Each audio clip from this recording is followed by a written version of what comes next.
Ouais, salam les gens. J'espère que vous allez bien. Aujourd'hui, on se retrouve pour une nouvelle vidéo. Euh, Pas dans le même décor cette fois-ci, c'est pas dans le décor habituel. On change. Je suis dehors en voiture.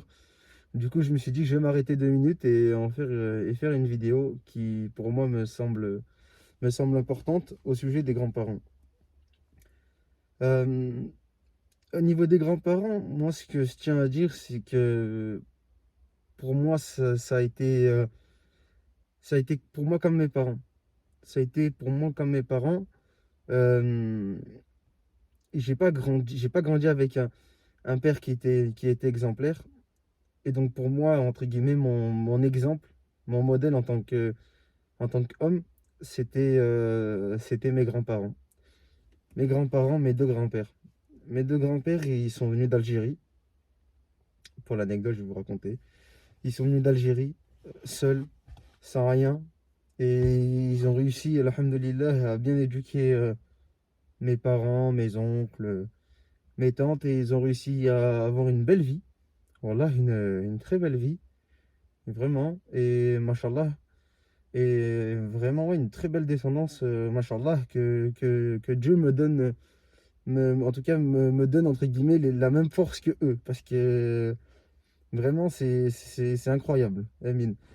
C'est vraiment incroyable la force qu'ils ont eue de se dire, de changer de pays, de partir loin de ses parents, de sa famille, des gens qu'on connaît, pour trouver une situation meilleure et donner un meilleur avenir à leur descendance, à leurs enfants. Ils ont tout sacrifié pour leurs enfants.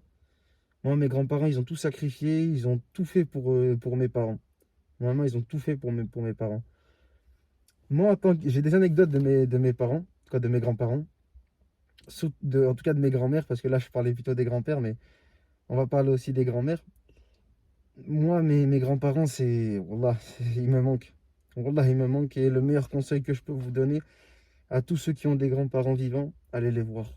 Je vous jure, la vie, elle n'est pas éternelle, les gars. Wallah, elle n'est pas éternelle. Et voilà, ça m'arrive des fois d'être attristé parce que je peux plus voir mes grands-parents.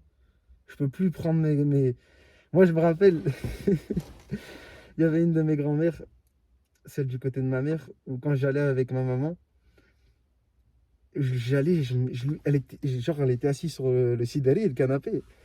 J'y allais, je l'enlaçais, je lui faisais que des bisous, que des câlins. Et ma mère, elle disait à ma grand-mère, hey, salam bzef. En gros, il fait beaucoup de bisous. Et ma grand-mère et ma mère, ils rigolaient.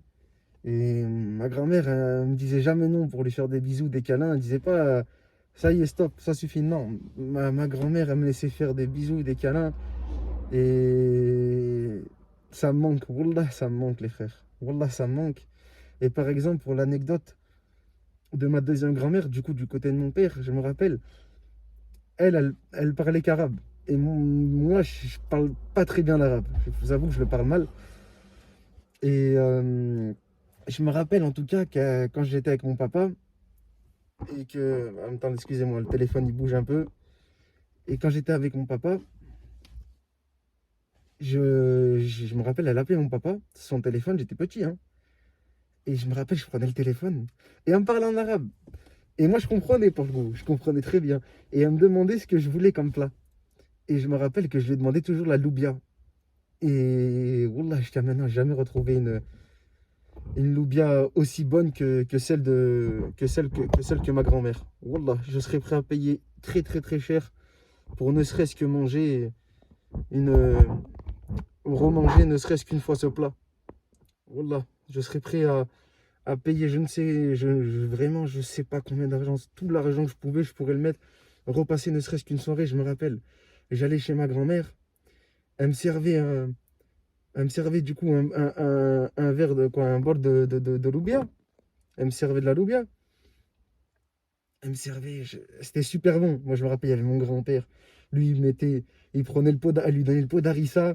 Lui, il prenait le pot d'harissa, il en mettait. Vraiment, vraiment, le truc était à Ammar d'harissa. Hop, attendez, on va faire une petite pause, 2 secondes, je remets la caméra correctement. Ouais, c'est bon, les gens. J'ai remis la caméra correctement.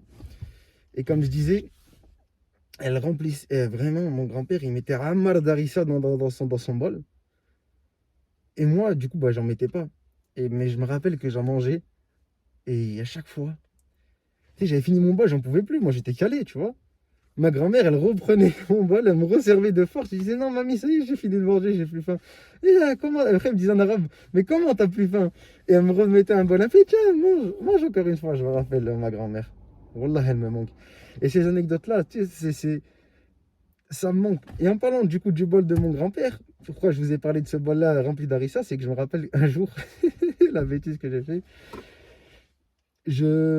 mon grand-père, il a fini de manger. Et il restait un peu de loubia dans son bol. Et j'ai attendu que ma grand-mère, elle avait le dos tourné. Mon grand-père était sur la télé, comme ça, avec son canapé, avec sa télécommande, en train de regarder la télé. Et j'ai goûté. J'ai goûté, ne serait-ce que son bol. J'en pouvais plus. La bouche en feu. En feu, je suis allé dans la salle, je me rappelle, dans la salle de bain. Et pendant 20 minutes, j'étais comme ça sous le robinet. Et c'était vraiment, tu vois, c'est des petites anecdotes marquantes. Des petites anecdotes comme ça marquantes. Mais mes grands-parents, ils avaient un très bon cœur. Voilà, ils avaient un très bon cœur. Et il me manque. Voilà, qu'il me manque. Parce qu'on se rend pas compte. Je vous jure, on se rend pas compte. Mais nous, en tout cas, dans ma culture, on va voir très souvent nos grands-parents. On va les voir très souvent. Donc, quand ils sont partis, en fait, c'est une partie de mon enfance qui est partie en même temps. C'est une partie de mon enfance. Je vous jure, même nos grands-parents, les plats de mes grands-parents, ils avaient une saveur particulière. L'odeur de chez eux avait une odeur particulière. Tout était particulier chez eux. Et c'est ça qui était incroyable. Moi, par exemple, j'ai une anecdote au sujet d'un de mes grands-pères. Moi, quand j'étais petit, je faisais beaucoup de bêtises. Je bougeais beaucoup. Je bougeais beaucoup, j'étais hyper actif. Je me rappelle qu'il y a un de mes grands-pères, et Wallah, je lui dis ça, mais attention, je dis ça sur la rigolade pour vous donner des anecdotes. Mais Wallah, je lui en veux pas à mon grand-père, attention. Wallah, je lui en veux pas. Et si ça aurait été inversement, j'aurais pris la canne et je me serais tabassé. Vous allez comprendre pourquoi. Je me rappelle, un jour, c'était un mariage et je bougeais beaucoup. C'était le mariage de mon oncle. Et d'ailleurs, merci papy. Merci papy. Allah yarhamou. Je me rappelle que ouais, c'était le mariage du coup de mon oncle. En fait, c'est mon cousin, mais il est beaucoup plus grand que moi, donc je l'appelle tonton. Et c'était son mariage et je bougeais beaucoup. Vraiment, je bougeais beaucoup, je faisais n'importe quoi. Et je me rappelle dans cette anecdote, c'est que du coup, je passe vers mon grand-père et mon grand-père, il me dit en arabe, alors Anna. Et du coup, ce qui veut dire viens, viens, viens là. Et je vais vers lui. Et là, bah, il me met un coup de canne sur le crâne. Il me met un coup de canne. Et moi, je pars en pleurs voir ma mère. Ma mère, pareil, je lui raconte l'histoire. Elle me met une tarte. Je me fais doublement frapper. Et moi, quand j'étais petit, je comprenais pas. Du coup, je pleure, je pleure. Et je me rappelle que grâce à moi, du coup, à mon papy, grâce à lui, tu vois, grâce à ce coup de canne, à ce fameux coup de canne, et ben, j'ai gagné 50 euros. Mon oncle, il m'a vu pleurer. Il voulait pas que je, entre guillemets, je foute en l'air son mariage. Il m'a dit, tiens, un billet. Alors là, petit ou pas, j'ai compris tout de suite. J'ai arrêté de pleurer. J'ai arrêté de pleurer. Incroyable. Mais ça, les grands-parents, je vous jure, voilà, les grands-parents, c'est quelque chose. C'est quelque chose. Voilà, en fait, j'ai tellement de trucs à dire tellement de choses à dire à la fois sur les grands-parents que je m'en mêle les pinceaux. Wallah, je m'en mêle les pinceaux. Mais parce que j'ai des anecdotes qui fusent et en même temps, tu sais, j'ai un côté, une tristesse où je repense à eux et ça me fait mal. Wallah, ça me fait mal. Parce que pourquoi je dis que en tout cas, mes grands-parents sont mes modèles, puisque vu que j'ai pas grandi avec un papa, mes deux grands-pères, c'était des hommes. C'était des hommes qui se sont jamais plaints des circonstances de la vie, qui ont travaillé dans tous les boulots possibles.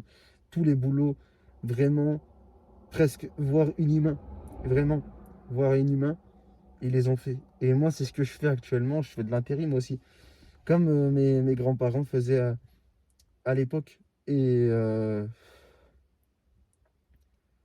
franchement, dans le boulot, j'essaie d'être exemplaire comme mes grands-parents. C'est-à-dire que j'essaie toujours d'être comme eux, parce que mes grands-parents, c'était des bosseurs, c'était des khaddemers, des gens qui khaddem, qui travaillent, des fhel, comme on dit, c'est-à-dire des hommes, tout simplement, des hommes.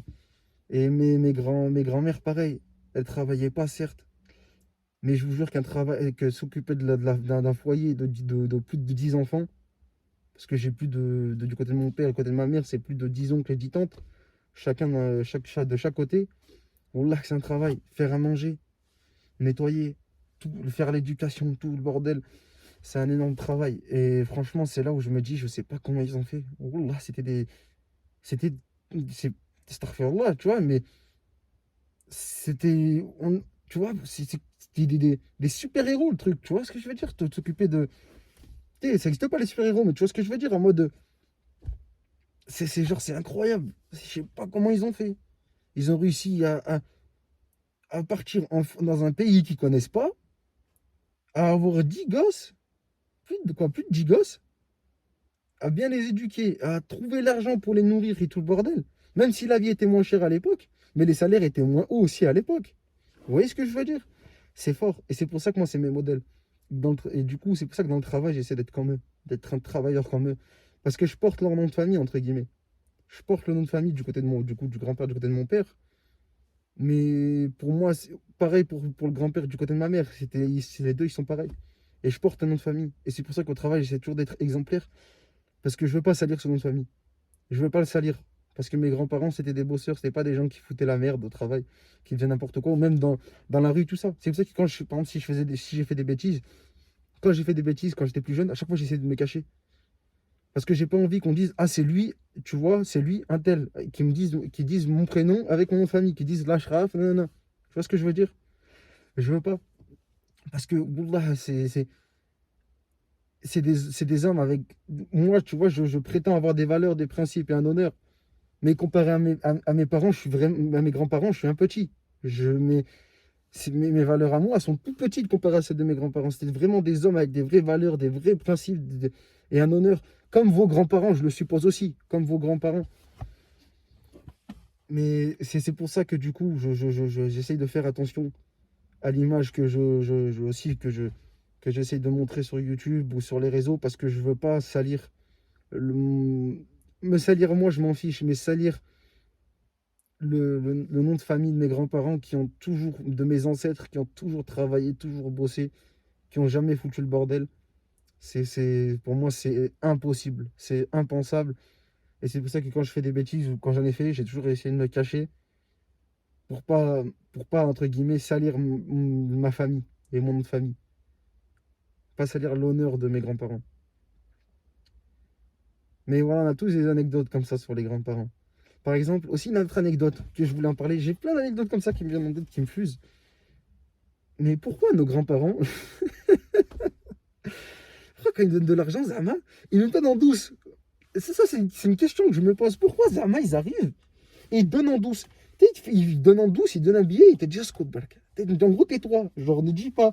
C'est comme si tu avais passé les codes d'un lancement d'un missile balistique intercontinental. Tu sais, Ah, les grands-parents, Wallah. Wallah, je les aime, les grands-parents. Que Dieu leur accorde le plus haut degré du paradis, Emile. Mais pareil pour vous, si vous avez des grands-parents qui sont morts. Mais franchement, le meilleur conseil que je voudrais passer dans cette vidéo-là, je vous raconte des anecdotes depuis tout à l'heure, des choses depuis tout à l'heure.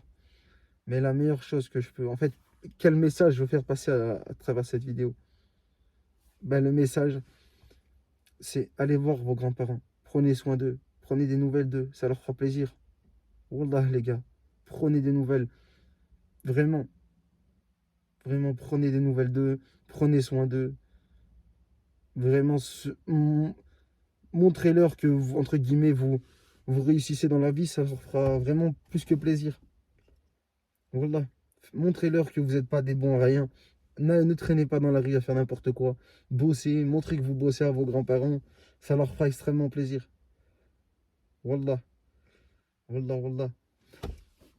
Allez manger chez eux parce que je vous jure aussi que les plats que vous avez mangés chez eux, vous les retrouverez jamais nulle part. Et quand ils seront morts, vous comprendrez la valeur de ces plats, qui sont mieux que des restaurants gastronomiques. Maintenant, tu me dis un resto gastronomique ou manger chez mes grands-parents, oula, je serais prêt à payer trop. Si j'avais 10 millions, payer 10 millions pour manger la loubia de ma grand-mère ou la charba de mon autre grand-mère. Wallah, les gars.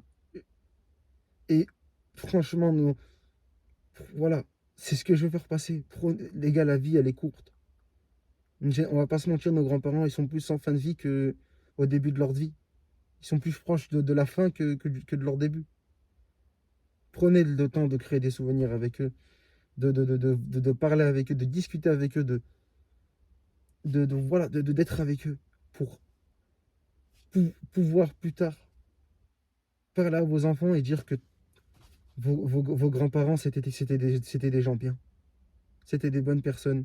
Ils ont bien éduqué mes parents et même moi, ils m'ont aussi un peu éduqué. Et elle a raconté des anecdotes, des souvenirs, tout simplement. Raconter des souvenirs à, à vos enfants. Je vous jure, c'est important. Wallah que c'est important. Nos grands-parents sont très, très, très importants. Si vos parents ils sont là actuellement et que vous êtes là, c'est aussi grâce à vos grands-parents. Donc allez les voir, prenez soin d'eux. C'est vraiment le message que je veux faire passer. Wallah, c'est le message que je veux faire passer. Parce que moi, je sais qu'il y a maintenant un de mes objectifs que j'avais de la vie, c'est-à-dire de pouvoir me marier et que mes grands-parents soient entre guillemets là à mon mariage, bah, qu'il n'est pas possible. Cet objectif-là, il n'est pas possible. Je sais que maintenant c'est... Excusez-moi, voilà. Mais je sais que maintenant c'est pas possible cet objectif. C'est que un jour je vais me marier et, et mes grands-parents seront pas là à mon mariage. Wallah, ça me fait mal les frères. Wallah. Prenez soin de vos grands-parents. Wallah, c'est important. Wallah, je suis un peu ému, excusez-moi les frères. C'est qu'en parlant d'eux, Wallah, c'est compliqué parce que j'aimerais, Wallah, comme je vous ai dit, j'aimerais tellement passer des moments avec eux actuellement que je peux pas et ça me fait mal. Donc, excusez-moi, Wallah. Au début, je voulais pas être comme ça, je voulais vraiment parler joyeux, mais